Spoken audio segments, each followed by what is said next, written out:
Həyatımı rəngləndirirəm 4-cü gün.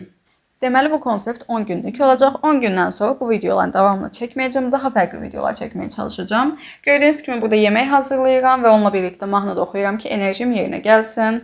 Yeni yumurta hazırladım, amma mənim yumurta yemək istədiyim günlər video çəkəcəyim günlərlə üst-üstə düşür. Ona görə siz elə bilirsiniz ki, sadəcə yumurta yeyirəm.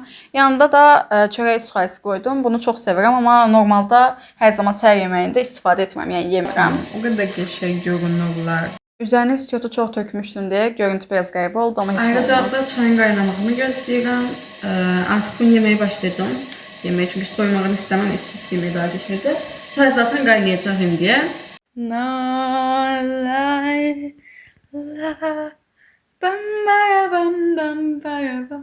Əlbəttə ki, hər gün saçımızı daramasaq olmaz.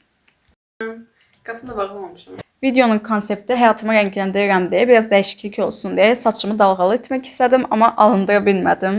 Yəni o qədər çabaladım, amma yəni edə bildiyim max şey indi görəcəksiniz nədir. Və nəhayət fikrimi dəyişib çolkamı şəkilləndirməyə qərar verdim.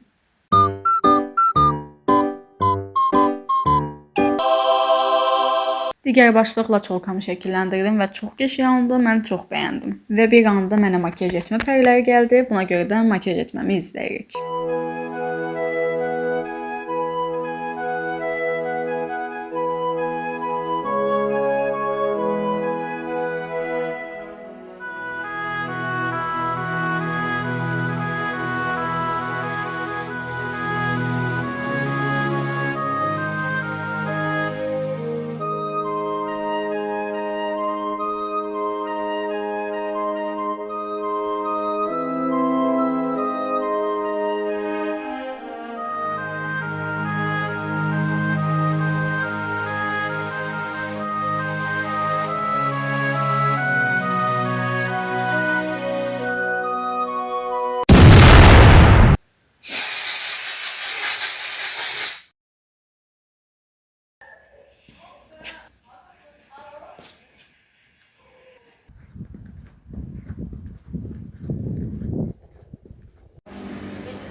Aşırı istidir hava. Belki de mən üşütmüşəm deyə elədi. Çipsiz adamlar.